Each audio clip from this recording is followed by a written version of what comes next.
આધિ કોને કહેવાય, વ્યાધિ કોને કહેવાય ને ઉપાધિ કોને કહેવાય?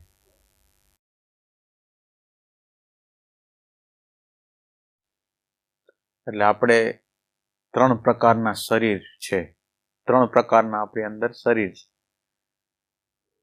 એમાં આપણે પહેલું શરીર જે છે એ આપણને દેખાય છે એવું શરીર છે. પંચમહાભૂતનું, આકાશ, વાયુ, તેજ, જલ, પૃથ્વીનું મિશ્રણ થઈને બનેલું આ શરીર છે.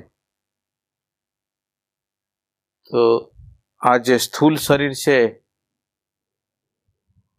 સ્થૂલ શરીર છે એને વ્યાધિ આવે, રોગ આવે.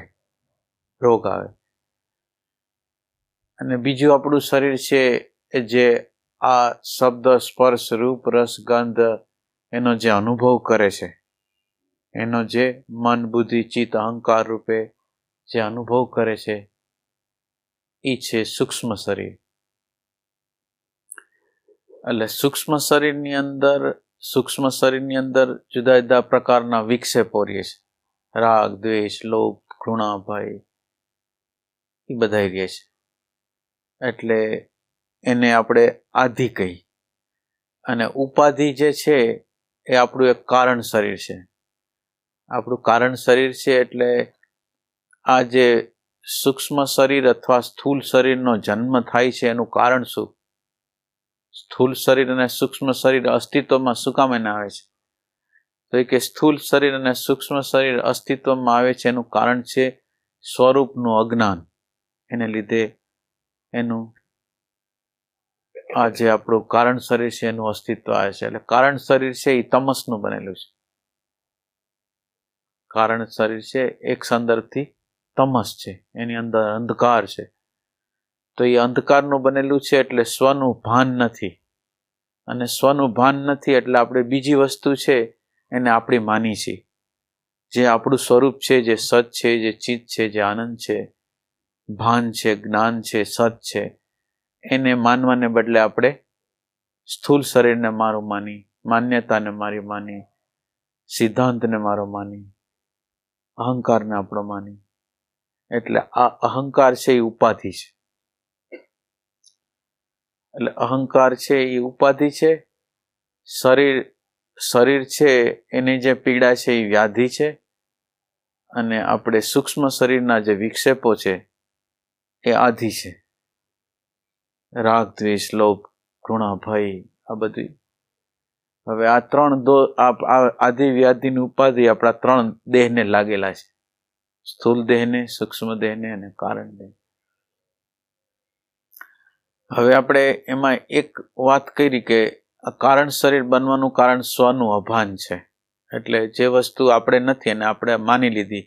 મન આપણે નથી, બુદ્ધિ આપણે નથી, શરીર આપણે નથી, સંપત્તિ આપણે નથી, તો બધાને આપણું માની લીધું.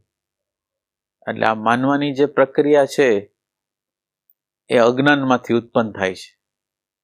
એટલે અજ્ઞાનમાંથી ઉત્પન્ન થાય છે એટલે હવે આપણે સ્વનું જે જ્ઞાન છે એ આપણને જરૂરિયાત છે. સ્વનું જ્ઞાન જ્યાં લગીને આપણને થાય નહીં ત્યાં લગીને ઉપાધિનું જે તત્વ છે એ જાય નહીં. ઉપાધિ એટલે અજ્ઞાન. ઉપાધિ શબ્દનો અર્થ એવો છે નજીક રહી.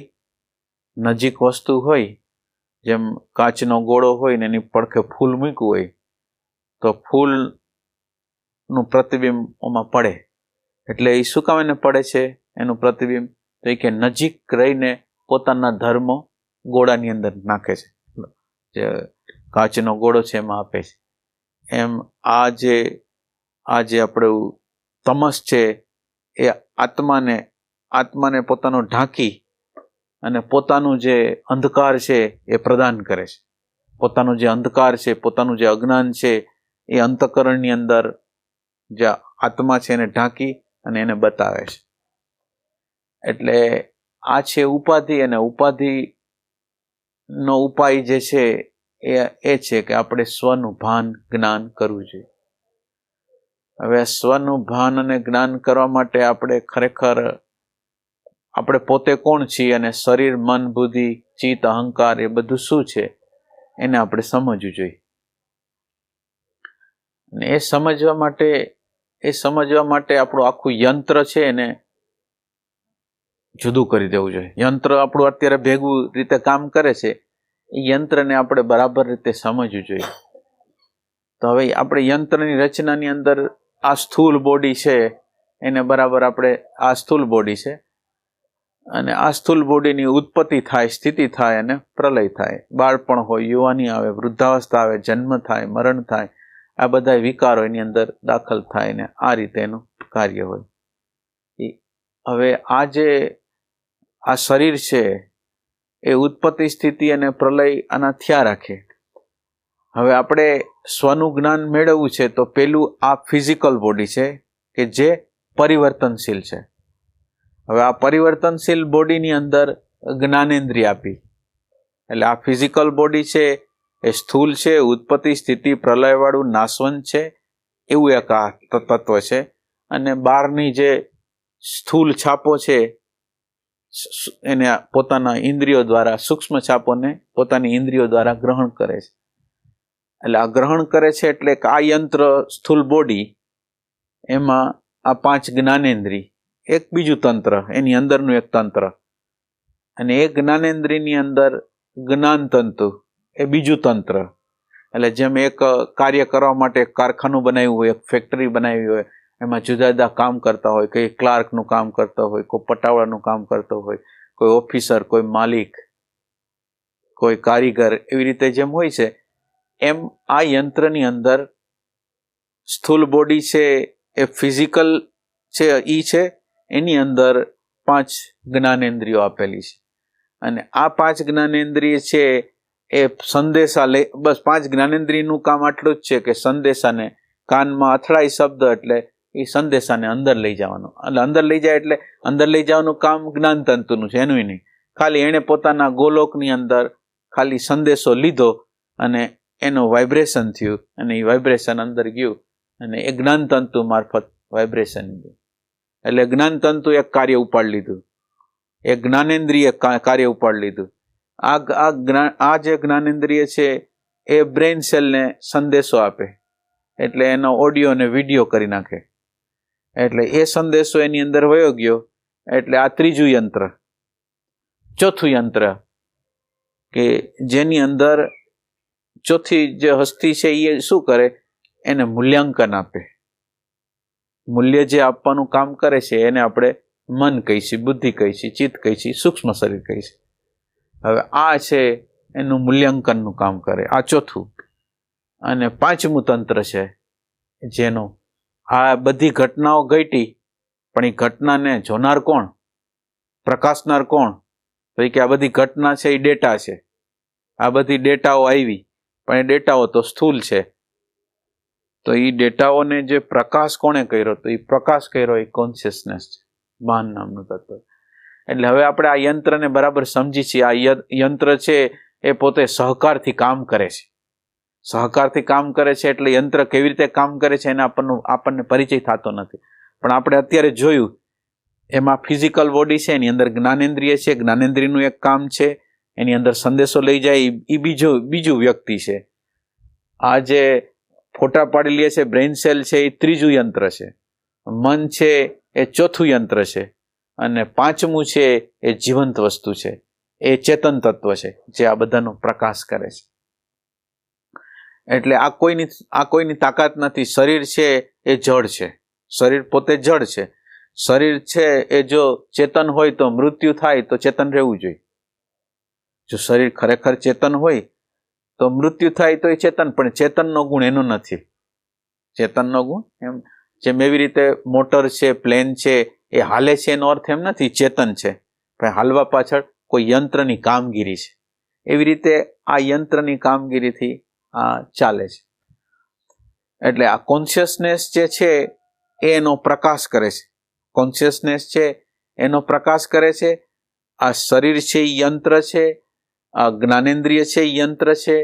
જ્ઞાનેન્દ્રિય એક કામ પૂરું કર્યું, પછી બ્રેઇન સેલે એક કામ હતું એનું કોર્ડિનેશન કરીને પૂરું કર્યું, અને મને પોતે મૂલ્યાંકન કર્યું.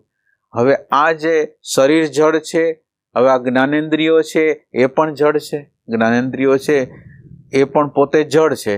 એ પોતે પંચમહાભૂતના, મેટરના, તત્વના, આ જે સ્થૂલ મેટર છે એના બનેલા છે. તો એ પણ જે છે એ તો ફક્ત એણે શું કર્યું કે ખાલી આ સંદેશાઓ જ્ઞાન આંખ દ્વારા કાન દ્વારા ખાલી ત્યાં સંદેશાઓને લેવા માટેનું એક સ્થાન છે. એમાંથી સંદેશા ગયા તો જ્ઞાન તંતુ બનેલા છે, એ ફિઝિકલ છે. તો આ ફિઝિકલ વસ્તુ છે એ જડ છે. એને જડ વસ્તુ હોય એને પોતાનું ભાન ન થાય, બીજાને ન જાણી શકે, પોતાને ન જાણી શકે. એના પછી બ્રેઇન સેલ છે, જેમ આપણે DVD છે, CD છે, એની અંદર કેમ છાપ આખી વહી જાય, એની અંદર રેકોર્ડિંગ થઈ જાય, એમ આપણા બ્રેઇન સેલ છે એની અંદર રેકોર્ડિંગ થઈ જાય. તો આ રેકોર્ડિંગ થવાનું કામ છે એ કોમ્પ્યુટર, જેમ કોમ્પ્યુટરને હાર્ડ ડિસ્ક કરે છે એવી રીતે આપણી હાર્ડ ડિસ્ક છે એ બ્રેઇન સેલ છે એ કરે છે. તો હવે એ હાર્ડ ડિસ્ક એ કરી લીધું. પછી મન છે, હવે આ બધી વસ્તુ છે એ 3 ડાયમેન્શનમાં આવેલી. ચોથું ડાયમેન્શન છે મૂલ્યાંકનનું છે, મનનું. મને એનું મૂલ્યાંકન કર્યું, ગમ્યું ન ગમ્યું, ઠીક અઠીક કર્યું. એ મૂલ્યાંકન એ કર્યું, પણ એ મૂલ્યાંકનને જોવે કોણ, પ્રકાશ કોણ કરે, તો એ છે કોન્શિયસનેસ. એટલે હવે આપણે આ જે કોન્શિયસનેસ છે એ આપણું તત્વ છે, ભાન નામનું તત્વ છે. આ ભાન કોઈને ન થાય. અને પાછું આ ભાન છે એ પાછું ટ્રાન્સમિટ થયું છે. ભાન છે જેમ અગ્નિની અંદર લોઢાને તપાવો તો અગ્નિનું જે અગ્નિપણું છે એ લોઢાની અંદર દાખલ થઈ જાય. એમ આ જે કોન્શિયસનેસનું જ્ઞાન ભાનપણું છે એ બધાની અંદર ટ્રાન્સમિટ થયું છે. બ્રેઇન સેલની અંદર ટ્રાન્સમિટ થયું છે, મનની અંદર ટ્રાન્સમિટ થયું છે, જ્ઞાનેન્દ્રિયની અંદર ટ્રાન્સમિટ થયું છે, દેહની અંદર ટ્રાન્સમિટ થયું છે. થોડા સમય પૂરતું જેટલું આપણું પ્રારબ્ધ છે એટલા પૂરતું ટ્રાન્સમિટ થાય, પાછું ખેંચાઈ જાય. એટલે આ જે પ્રકાશ જે લાગે છે, સેલ પોતાની રીતે કામ કરે છે. આપણા કાનના સેલ, આંખના સેલ, પચાવવાના સેલ, આ બધા પોતપોતાની કામગીરીઓ પોતાની રીતે કરે છે. તો એને જે જીવન આપ્યું છે એ કોન્શિયસનેસ ટ્રાન્સમિટ થયું છે. એને જીવન આપ્યું, એને પોતાને ખબર નથી, એની અંદર એક ડેટા પડેલા છે અને ડેટા પ્રમાણે વર્તે છે. એટલે હવે આપણે એક યંત્ર છે અને એક યંત્ર જેના માટે હાલે છે એવું જીવંત હસ્તી છે, જેને આપણે કોન્શિયસનેસ કહીએ છીએ. હવે આ કોન્શિયસનેસ છે એ આપણું સ્વરૂપ છે. કોન્શિયસનેસ છે એ આપણે છીએ. એવું જ્ઞાન જો આપણી અંદર પ્રગટ થાય અને એ જ્ઞાનમાં જો આપણે જીવી તો પછી ધીરે ધીરે આદિ વ્યાધિ અને ઉપાધિથી આપણે પાર જાય. એટલે પેલી વસ્તુ છે કે કોન્શિયસનેસ છે, અને કોન્શિયસનેસ છે એ આ શરીરથી, જ્ઞાનેન્દ્રિયથી, આપણે અંદરના જ્ઞાનતંતુથી, બ્રેઇન સેલથી અને મનથી જુદી વસ્તુ છે. અને એ જે જુદી વસ્તુ છે, જે પ્રકાશ કરનાર છે, એ હું છું. આવું જો આપણને જ્ઞાન થાય અને આ જ્ઞાન પ્રમાણે આપણું જીવન જો ગોઠવાય. હવે આ જ્ઞાન થયું કે હું તો કોન્શિયસનેસ છું, હું સત છું, હું પડદો છું, એવું જો આપણને ભાન થયું કે આ મારા દ્વારા જ પ્રકાશાય છે. આ જેટલી જળ વસ્તુ, મૂળદાલ વસ્તુ છે એને પ્રકાશ કરે છે એ ચેતન તત્વ છે, કોન્શિયસનેસ. તો આ કોન્શિયસનેસ છે એ મારું સ્વરૂપ છે. તો હવે આ આપણને ખબર પડે અને આ જ્ઞાનને આપણે પરોક્ષ રીતે, આમ ખરેખર દ્રઢ રીતે, આમ માન્યતાના રૂપમાં નહીં પણ હકીકતના રૂપમાં આપણે ચિંતન કરી, મનન કરી અને આપણે નિશ્ચય કરી કે ખરેખર આ વસ્તુ સાચી છે. કોન્શિયસનેસ હું છું. ભલે મેં જોયું નથી એને, પણ મને નિશ્ચય થઈ જાય છે કે આ બધી વસ્તુ તો જળ છે અને ભાન થાય છે એ વાત સાચી છે. જ્ઞાન થાય છે, જણાય છે, એક જાણ છે ને એક જણાય છે. અને જાણ સતત જાણ હોય છે. જાગૃતિની જાણ, સ્વપ્નની જાણ, સુસુપ્તિની જાણ. તો જાણ સતત રીતે હોય છે, બદલાતી નથી, પણ જણાતી વસ્તુ બદલાયા રાખે છે. બાળપણ બદલાઈ જાય, યુવાની બદલાઈ જાય, વૃદ્ધાવસ્થા બદલાઈ જાય, મનની અવસ્થાઓ બદલાઈ જાય, બુદ્ધિની અવસ્થાઓ બદલાઈ જાય, અહંકારની અવસ્થાઓ બદલાઈ જાય.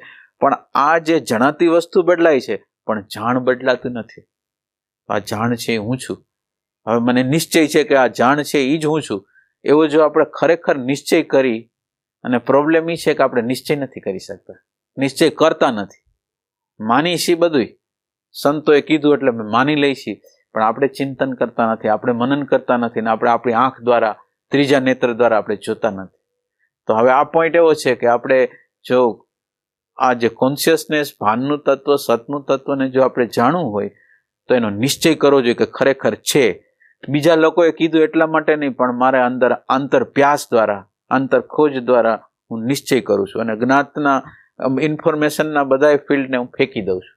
આ એક આપણે જો પ્રક્રિયા કરી શકી તો ક્રાંતિ કહેવાય.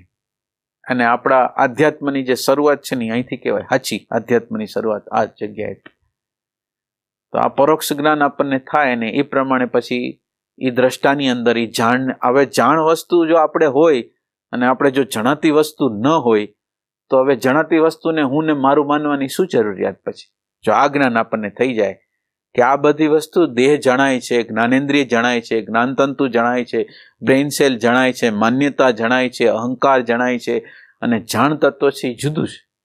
જો એવી આપણને ખ્યાલ આવે, એવો આપણને નિશ્ચય થાય ને એ નિશ્ચયની અંદર પ્રતિક્ષણે ટકવા માટેનો જો પ્રયાસ કરી તો પછી હવે જે ઓલા દુઃખ હતા, હવે આધિ, વ્યાધિ અને ઉપાધિ 3 દુઃખ છે આપણી અંદર. તો એ કે આધિ, વ્યાધિ અને ઉપાધિની અંદર વ્યાધિ છે એ શરીરની છે. શરીર છે એને વ્યાધિ આવે, કંઈક ખોરાકમાં, ખોરાક ખાવામાં ફેર પડી જાય, કંઈક આહાર વિહારમાં ફેર પડી જાય, એની રીતે એ માંદું પડે, બીમાર પડે, કંઈ રોગ આવી જાય, એ બધું થાય. એ રોગ આવી જાય એ દેહને આવી જાય, પણ દેહને આવી જાય પણ દેહને હું જો મારો ન માનતો હોઉં, દેહ છે જણાતી વસ્તુ તરીકે હું જોતો હોઉં, પ્રકાશિત થતી વસ્તુ તરીકે હું જોતો હોઉં, તો પછી મને આ દેહની પીડા છે એ મારી પીડા નહીં લાગે. હું બધાય ઉપાય કરીશ, એના માટે જે દેહ માટે જે ઉપાય થતા હોય બધાય કરીશ, પણ મને જે સાયકોલોજીકલ જે એનો ભય હતો એ ભય મને નીકળી જાય વ્યાધિનો. પછી જે મારા રાગ હતા, બીજું સૂક્ષ્મ શરીરનો જે ઉપાધિ છે, રાગ, દ્વેષ, લોભ, ઘૃણા, ભય, આ બધા એના છે. તો આ રાગ, દ્વેષ ને આ બધું છે એનું કારણ આપણને કારણ શરીરની, આપણે કારણ શરીર છે એની સામે આપણે ઊભું રાખ્યું મહાકારણ શરીરને. આ કારણ શરીર હતું એ અજ્ઞાન હતું અને મહાકારણ શરીર છે એ તુર્ય છે. તુર્ય એટલે દ્રષ્ટા છે.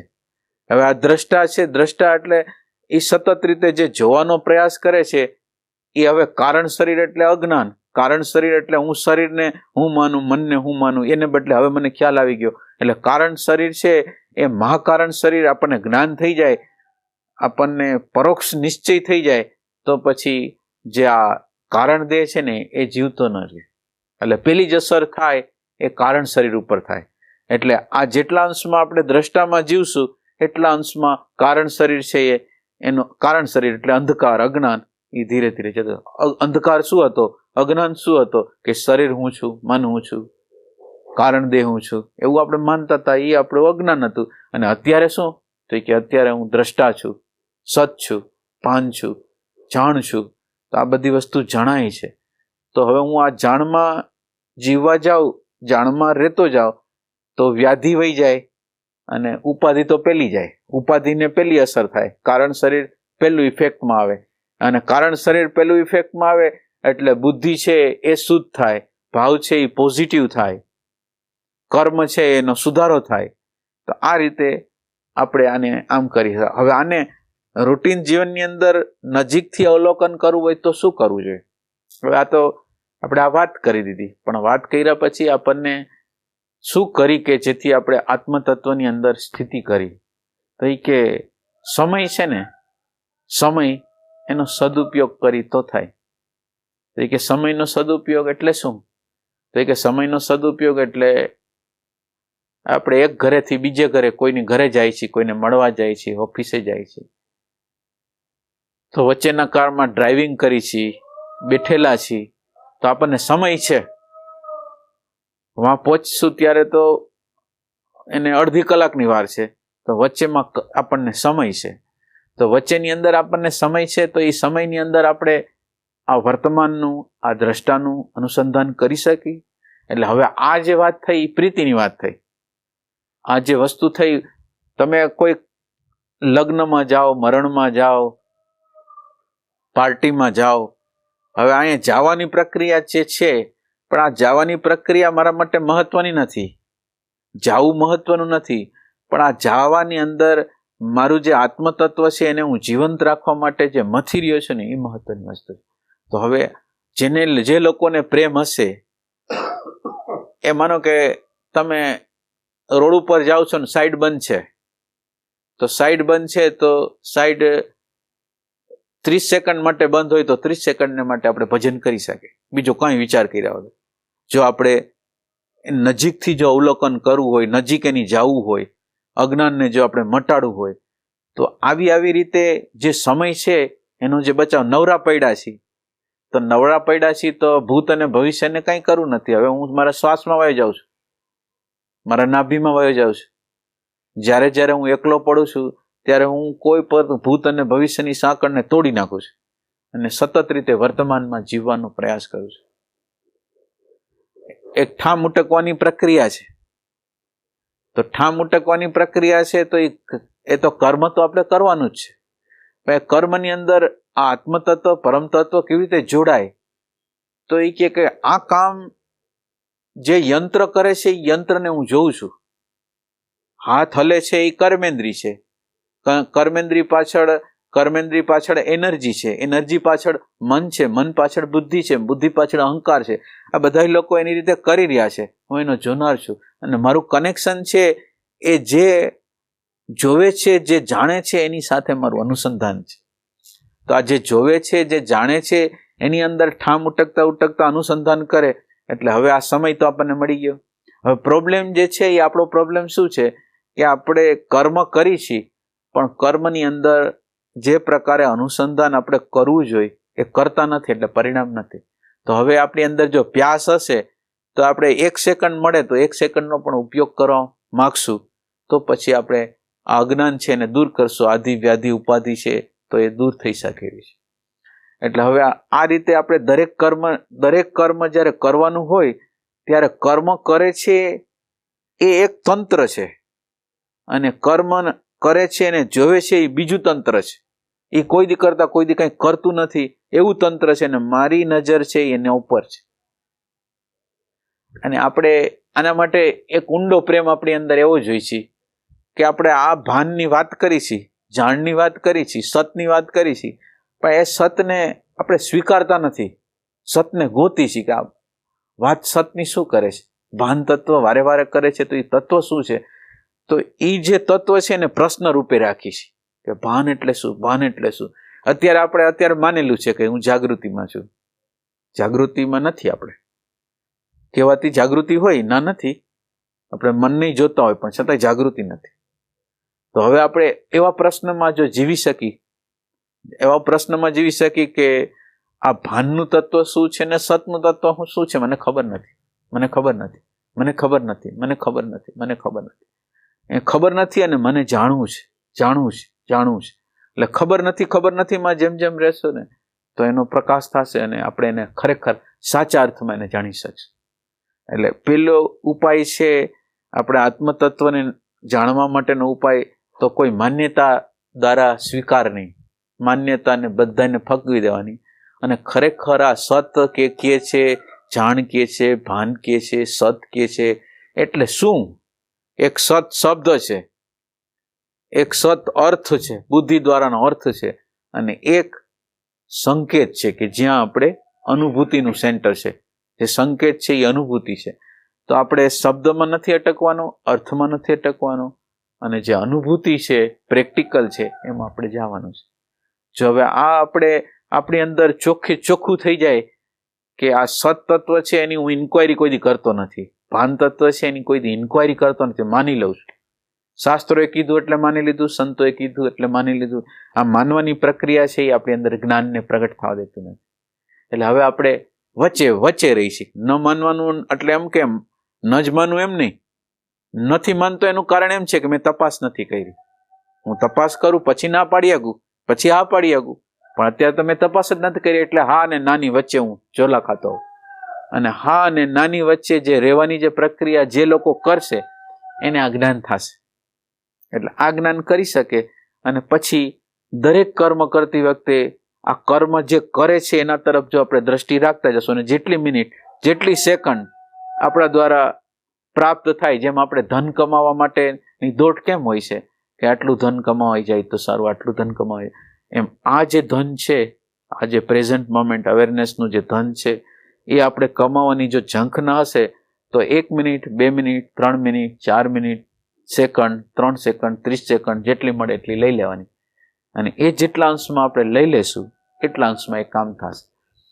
અને એના માટે પાછું એક વસ્તુ કે જાગૃતિ જે છે એ જાગૃતિ જનરલ રીતે આપણે જાગૃતિ રાખવા જાશું તો જાગૃતિ રહેશે એ અંતઃકરણથી રહેશે, ઓનેથી તો નહીં રહે. એટલે હવે આપણે એવું ગોતવાનું છે કે સાચી જાગૃતિ આપણી અંદર પ્રગટ કેમ થાય. તો હવે જાગૃતિ પ્રગટ ન થાય એનું શું કારણ? તો એ કે સ્મૃતિના કેન્દ્રમાં આપણું જીવવાનું હોય તો એ થાય નહીં. તો સ્મૃતિના કેન્દ્રમાંથી આપણે બહાર નીકળી જવું. એટલે સ્મૃતિના કેન્દ્રમાંથી બહાર નીકળી જવા માટે શું કરવું? તો એ કે વર્તમાનમાં આવું. વર્તમાન છે એમાં હું જીવવા માંગુ છું. એટલે ભૂત અને ભવિષ્ય છે એને હું જોઉં ખરો, પણ એની યારે ભળું નહીં. આપેલું વર્તમાન થયું. આ વર્તમાનની અંદર મારે જીવવાનો હું પ્રયાસ કરું છું. અને એ તમે નાભી એને રાખો તો ભલે, હૃદય રાખો તો ભલે, અને કાંઈ ન રાખો તો ભલે, તમારે જ્યાં રહેવું હોય ત્યાં પણ, ગમે ત્યાં. તો એક સેન્ટર એમ્પ્ટીનેસનું સેન્ટર જરૂરી છે. એટલે પછી નાભી હોય, શ્વાસ હોય, કોઈ પણ હોય, તો આ સેન્ટર હોય અને આપણે સામે કોઈ વસ્તુ છે એને જોવાની છે. એટલે સ્મૃતિના કેન્દ્રમાંથી બહાર નીકળી જવાની એક જરૂરિયાત છે અને આ વર્તમાનમાં જીવવાની જરૂર છે. આ વર્તમાનમાં આપણે આ વર્તમાનમાં જીવવાનો પ્રયાસ કર્યો. તો હવે બીજી વસ્તુ કે આ જીવવાનો જે પ્રયાસ કરી રહ્યો છે એ કોણ છે? કોણ છે એનો અર્થ એમ છે કે આ જે અત્યાર સુધી આ જે માનવની જે ઉત્ક્રાંતિ થઈ 1 કોશીથી 5 કોશી લગીનની, એના બધી જે સ્મૃતિ છે એ લોડેડ છે, એના ઉપર ભાર છે. અને સ્મૃતિના લોડથી જો આ વર્તમાન ગતિ કરતું હશે તો એનું પરિણામ તો સંસાર જ હશે. એટલે અંદર જુદા જુદા પ્રકારની કામનાઓ છે, જુદા જુદા પ્રકારની મોટાઈ મેળવવાની, વ્યક્તિત્વ પ્રાપ્ત કરવાની, પૈસા પ્રાપ્ત કરવાની, પ્રતિષ્ઠા પ્રાપ્ત કરવાની, સૂક્ષ્મ રીતે આમ દેખાય ને એવી રીતે. જો એ લોડેડ હોય અને એ લોડેડ હોય ને એ વર્તમાનમાં રહેવા પ્રયાસ કરશે તો પણ એનું પરિણામ નહીં આવે. આધિ વ્યાધિ ઉપાધિ જાશે નહીં. અમુકનો વધી જાય, આધિ વધી જાય, વ્યાધિ વધી જાય ને ઉપાધિ વધી જાય, બધી વસ્તુ વધી જાય. ખોટી જ્યારે જાગૃતિ રાખી તો આપણી અંદર બધી વસ્તુ જાય. કારણ કે હવે પછી એના દ્વારા સૂક્ષ્મ ઈગોનું નિર્માણ થાય, ખોટા ટ્રેક ઉપર આપણે ચડી જાય. તો એ બધી વસ્તુને ન ચડી જાય એના માટે આપણે હવે એવો પ્રશ્ન કરીશું કે હું જે જાગૃતિ રાખું છું એ જાગૃતિ શું કામ રાખું છું? મારે જાગૃતિનો હેતુ શું છે? જાગૃતિ રાખવા શું કામ માંગુ છું? જાગૃતિની મારે શું જરૂરિયાત છે? હવે જાગૃતિ છે એનું કારણ શું? તો એ કે હું જીવનનું અવલોકન કરું છું અને જીવનના અવલોકનથી મને એવું લાગે છે કે મારી અંદર સતત રીતે સુખની પાછળ હું દોડી રહ્યો છું. એટલે પરાધીન છું, ગુલામ છું, પ્રેમ વગરનો છું, આનંદ વગરનો છું, શાંતિ વગરનો છું, સ્વાર્થી છું, લોભી છું, લુચ્ચો છું. આ બધી વસ્તુ જો આપણને નજરમાં આવે અને જબરજસ્ત રીતે ખૂંચી જાય અંદર કે આવું જીવન મારે જીવવું નથી, આવા ચહેરાવાળું જીવન મારે જીવવું નથી, એવું જો આપણને અંદર હોય અને પછી જો આ જાગૃતિ આપણે કરી અને આ જાગૃતિને સતત રીતે જ્યારે જ્યારે સમય મળે ત્યારે એને જાળવવાનો પ્રયાસ કરી અને નજીકથી મનનું, બુદ્ધિનું, ચિત્તનું, અહંકારનું અવલોકન કરવાનો પ્રયાસ કરી. તો હવે બીજો પોઈન્ટ એવો છે કે આપણે જે જાગૃતિ રાખી છે એમાં સાક્ષાત્કાર કરવો છે આપણે.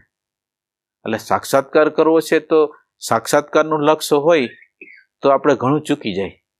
એટલે હવે આપણે આપણું લક્ષ્ય બદલાવી છીએ. સાક્ષાત્કાર બરાબર, પણ હવે આપણું લક્ષ્ય એવું છે કે મારે વિચારની આખી ગતિને જોવી છે. આપણે અત્યાર સુધીમાં વિચારને નેગ્લેક્ટ કરી છે, આપણે નકાર કરી છે કે વિચાર નિર્વિચાર હોવું જોઈએ. તો આપણે હવે અત્યારે આપણે એમ કહી છીએ કે વિચારને પ્રેમ કરવાનો છે, વૃત્તિને પ્રેમ કરવાનો છે. પ્રેમ કરવાનો અર્થ એને પ્રેમથી જોવાનું છે, પ્રેમથી સમજવાનું. પહેલો સાક્ષાત્કાર મારે કરવો હોય તો પહેલો સાક્ષાત્કાર જે થશે એ મનનો થશે, બુદ્ધિનો થશે, અહંકારનો થશે. તો હવે મારે જે સાક્ષાત્કાર, મારું આખું મારી જે એનર્જી છે એ હું કોના ઉપર કરું છું? તો એ કે હું ફોકસ કરું છું જે મારી અંદર વૃત્તિ છે એના ઉપર ફોકસ કરું. એટલે વૃત્તિ ઉપર ફોકસ કરવાથી શું થશે? તો વૃત્તિની અંદર જેમ એક નાનો છોડ હોય, નાનું બીજ હોય, પછી આસ્તે આસ્તે છોડ થોડોક થાય, પછી મોટું વૃક્ષ થાય. એવી રીતે જેમ ગતિ હોય છે એમ આ જે પ્રગટ થાય છે ને, એ પ્રગટ જે થઈ વૃત્તિ, મારી અંદર જે વૃત્તિ પ્રગટ થઈ, એને હું જ્યારે વર્તમાન દ્વારા જોઉં છું ત્યારે મને ખ્યાલ આવે છે કે રાગ છે, દ્વેષ છે, લોભ છે, ઘૃણા છે. આ ઉપરનું બધું જનરલ, આપણને ઊંડાઈથી ખબર નથી રાગનું મૂળ ક્યાં છે, દ્વેષનું મૂળ ક્યાં છે, એ કંઈ ખબર નથી. પણ હવે આપણને જનરલ રફલી ખબર પડે છે રાગ છે. હવે પછી એટલે જાગૃતિને આપણે એવી કરવી છે કે રાગ છે તો રાગ શું છે, એટલે આપણો ફોકસ છે ને એ રાગ ઉપર કરીશ, દ્વેષ ઉપર કરીશ, લોભ ઉપર કરીશ, મોહ ઉપર કરીશ, ભય ઉપર કરીશ. એટલે બીજો સંદર્ભ કે હવે આપણે કઈ પ્રાપ્તિ કઈ કરવી નથી, પણ અત્યારે જે મારા પ્રાપ્તિની અંદર જે નડતર થાય છે ને એને બરાબર રીતે સમજી જાવીશ અને બરાબર રીતે એનું અન્ડરસ્ટેન્ડિંગ કરી લેવું છે કે આ શું છે વસ્તુ. તો જે અન્ડરસ્ટેન્ડિંગ કરવાની જે ઈચ્છા છે ને, એટલે હવે આપણે બીજા કોઈ લક્ષ્ય તરફ છી જ નહીં. આપણે આગળ એક જ લક્ષ્ય છે કે સામે જે આવે છે ને એને સમજવું છે. અને સામે જે આવે છે એ શું આવે છે, જે આવે છે એમ નહીં કે આ કે તે, એમ નહીં, જે મારા ચિત્તતંત્રની અંદર ઉઠે છે એના દ્વારા હું કંઈક લર્નિંગ કરું છું, હું શીખું છું. તો હવે મારી આગળ બહુ ટૂંકું ટચ લક્ષ્ય છે, અને એ લક્ષ્ય એટલું જ છે કે અત્યારે મારી વૃત્તિ ઉઠી રહી છે તો વૃત્તિ ઉપર હું ફોકસ કરું છું. અને હું એમ નથી માનતો કે આ વૃત્તિ આવી એટલે મારો નિર્વિચાર અવસ્થા વહી ગઈ કે ઓલું વહી ગયું કે મારે નિર્વિચાર અવસ્થા જ જોઈએ, એવું કંઈ નથી. હું એને જો વૃત્તિને બરાબર રીતે હું જોઈ શકું, સમજી શકું, તો મારો સમય છે એ સાર્થક છે. ભલે ગમે એટલા વિચાર આવ્યા હોય, પણ એ વિચાર આવે ને વિચારને અંદરથી ખબર પડી જાય કે આ વિચારની અંદર આ વસ્તુ છે, તો આપણે કોઈ વસ્તુનો સાક્ષાત્કાર કર્યો કે એના ઊંડાણમાં આ પડેલું છે. મને તો આ ખ્યાલ નહોતો કે મારી અંદર આ પડેલું છે, અને તમને એક ચમકારો થઈ જાય કે આ વસ્તુ તો મેં જાણેલી જ નહોતી, મારી અંદર આ પડેલી છે. આ અન્ડરસ્ટેન્ડિંગ, મને આ રાગની અન્ડરસ્ટેન્ડિંગ તો કંઈ હતી જ નહીં, એ મને અન્ડરસ્ટેન્ડિંગ થાય. તો હવે આપણે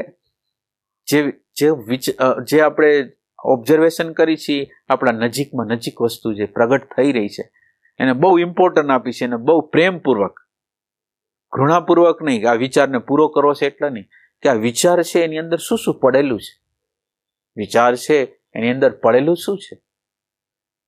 વિચાર છે એ પોતે ઈચ્છા થઈ જાય છે, અને ઈચ્છા છે એ ક્રિયા થઈ જાય છે. આ વિચારના 3 સ્વરૂપ. પેલું વિચાર આવે, કોઈ પણ વસ્તુની પહેલા કામના ઉઠે, અને કામના ત્યારે ઉઠે કે આપણે એને જાણતા હોય. તો મને અમેરિકા જવાનું મન થાય, પણ મેં અમેરિકાનું નામ સાંભળ્યું હોય તો મને અમેરિકા જવા માટેની ઈચ્છા થાય. એટલે પહેલો વિચાર, પછી ઈચ્છા, અને પછી ક્રિયા. તો આપણે અત્યારે જ્યારે ઓબ્ઝર્વેશન કરીશું ત્યારે ક્રિયા, ત્રીજા સ્ટેપ ઉપર ક્રિયા જે થતી હોય છે ને, ત્યારે ખબર પડે છે કે અત્યારે મારી અંદર ક્રોધ છે, અત્યારે આ છે તે છે.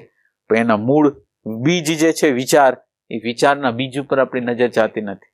તો વિચારના બીજ ઉપર આપણી નજર નથી જતી, તો આપણે ધીરે ધીરે અત્યારના કર્મ ઉપર ધ્યાન કરતા કરતા એના ઈચ્છાના તત્વ અને છેલ્લે એનું મૂળિયું જે છે એના બધાય તત્વો ઉપર આપણે જઈ શકીએ. એટલે હવે આપણે જુદી જ રીતે આપણે આ વસ્તુને લેવાની છે. નિર્વિચાર થવું નથી, પણ સેપરેશન કરવું છે. શું કરવું છે? સેપરેશન એટલે જુદાઈ કરવી છે. કોનાથી જુદાઈ કરવી છે? તો કે શરીરથી હું જુદો છું, મનથી હું જુદો છું, બુદ્ધિથી હું જુદો છું, અહંકારથી હું જુદો છું. તો આ જુદાઈ જે હું કરું છું ને, એ જ્ઞાન છે, એ સમજ છે, એ અન્ડરસ્ટેન્ડિંગ છે. અને આ જે જુદાઈ થાય પછી નિર્વિચાર અવસ્થા રીએ ન રીએ એની મને ચિંતા નથી, પણ વિચાર મારા દ્વારા જોવાઈ જાય, સમજાઈ જાય તો મારા માટે મહત્વની વસ્તુ છે. એટલે હવે આપણે વિચારને જોશું તો એવી રીતે નહીં જોઈ, વિચારને આખો પૂરો કરશું. એટલે તમને આપણને ખ્યાલ હશે કે જ્યારે દિવસ દરમિયાન કોઈ ઘટના ઘટે, ત્યારે દિવસ દરમિયાન ઘટના ઘટી હોય, એમાં ગમે નહીં એવી કોઈક ઘટનાઓ ઘટી હોય, એટલે આપણે જ્યારે બેસીને ત્યારે એ ઘટના આપણી સામે આવી જાય, જેની આપણે પતાવટ નથી કરી ગયા. જે વસ્તુ આપણને માઠી લઈ ગઈ છે અને માઠાની પતાવટ નથી કરી, એટલે થોડી વાર થાય અને એ વિચાર આવે, થોડી વાર થાય અને એ વિચાર આવે, થોડી વાર થાય અને એ વિચાર આવે. તો એનો અર્થ એમ છે કે એની પતાવટ કરી લ્યો. આપણે જ્યાં પહોંચવું છે એ પહોંચવા માટે આ વચ્ચેની પતાવટ કરવી પડે. એટલે વચ્ચેની પતાવટ જો આપણે કરી લઈ તો આપણું અંદરનું માળખું શાંત થઈ જાય, શુદ્ધ થઈ જાય, પ્રેમમય થઈ જાય, પ્રજ્ઞાવાળું થઈ જાય. તો હવે પેલું આપણે કામ કરવાનું છે. વિચારો વારે આવે છે એટલે આપણને લાલબત્તી કરે છે. કોઈ પણ વિચાર આપણા જીવનની અંદર સવારથી સાંજની અંદર વારે વિચાર આવતો હોય તો આપણે સાવધાન થઈ જવાનું કે આ વિચાર છે એમ કહે છે કે તમે મને સોલ્યુશન કર્યા વગર મૂકી દીધો છે, તમારે મને સમાધાન આપવું છે પણ તમે સમાધાન આપી નથી. હું તમારી સામે વારે વારે આવું છું, તમને એમ કહું છું કે તમે મને બરાબર જોઈ લ્યો, બરાબર સમજી લ્યો અને મારો ઉકેલ કરી દો. તો આપણે એ ઉકેલ કરવા માંગી છીએ અને એટલે આપણે આનો ઉકેલ કરવા માટે પ્રયાસ કરશું અને પ્રેમપૂર્વક, શાંતિપૂર્વક, તટસ્થતાથી એને જોવાનો પ્રયાસ કરશું, સમજવાનો પ્રયાસ કરશું. જો આ આપણે કરી શકશું, દરરોજના દરરોજ આપણે સાફ કરી શકશું આપણા અંતઃકરણમાં જે પ્રસંગો, ઘટનાઓ વિશેષ રૂપે આપણા અંદર ચિત્તની વૃત્તિને વિક્ષેપો કરતા હોય એ બધા પ્રસંગોને સમજવાનો પ્રયાસ કરશું, તો પછી આપણે આ જે આધિવ્યાધિ જે ઉપાધિ છે એનાથી દૂર થશું. એટલે નજીકથી અવલોકન કરવાની રીત છે એ આ છે. વધારેમાં વધારે નજીક જવું હોય તો ન કુંડલીની શક્તિ, ન પરમ તત્વ, ન કાંઈ નહીં, આપણે આપણી અંદર આ જે વિચારો ઉઠે છે એના સામે જોયા જ રાખવું. વૃત્તિ ઉઠે છે, ભાવ ઉઠે છે અને એને બરાબર સમજવા માટેનો પ્રયાસ કરો. શું છે એ?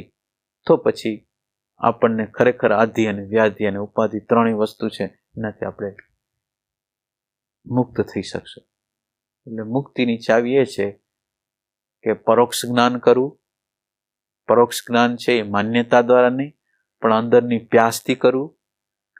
વર્તમાનમાં જીવવું કે જેથી સ્મૃતિની બહાર નીકળી જાય. બીજો પોઈન્ટ. ત્રીજો પોઈન્ટ કે આ વર્તમાન છે એ અજ્ઞાત અનકોન્શિયસથી લદાયેલું તો નથી ને. મેં મારા વર્તમાનનું અવલોકન કરીને રાગ, દ્વેષ, ઘૃણા, ભય જોયા છે ને એમાંથી બહાર નીકળવા માંગુ છું. એમાંથી જ નીકળેલું વર્તમાન છે કે બીજું વર્તમાન છે એ એક. એ પછી આપણે આ વર્તમાન છે એને ચોરવાની પ્રયાસ કરવો જોઈએ કે વર્તમાન જેટલી ક્ષણો આપણને મળી હોય ને એટલી ફટકરથી પકડી લે. આ આપણે કરી શકીએ, આ વર્તમાનને આપણે કરી શકીએ. અને આ વર્તમાનની અંદર પણ બીજી કોઈ વસ્તુ નહીં, વિચાર, વૃત્તિ, ભાવ, સંકલ્પ, વિકલ્પ આ બધા જે આવે છે એને સમજવા માટેનો આપણે પ્રયાસ કરી તો પછી આધિ વ્યાધિ ઉપાધિ શાંત થઈ જશે.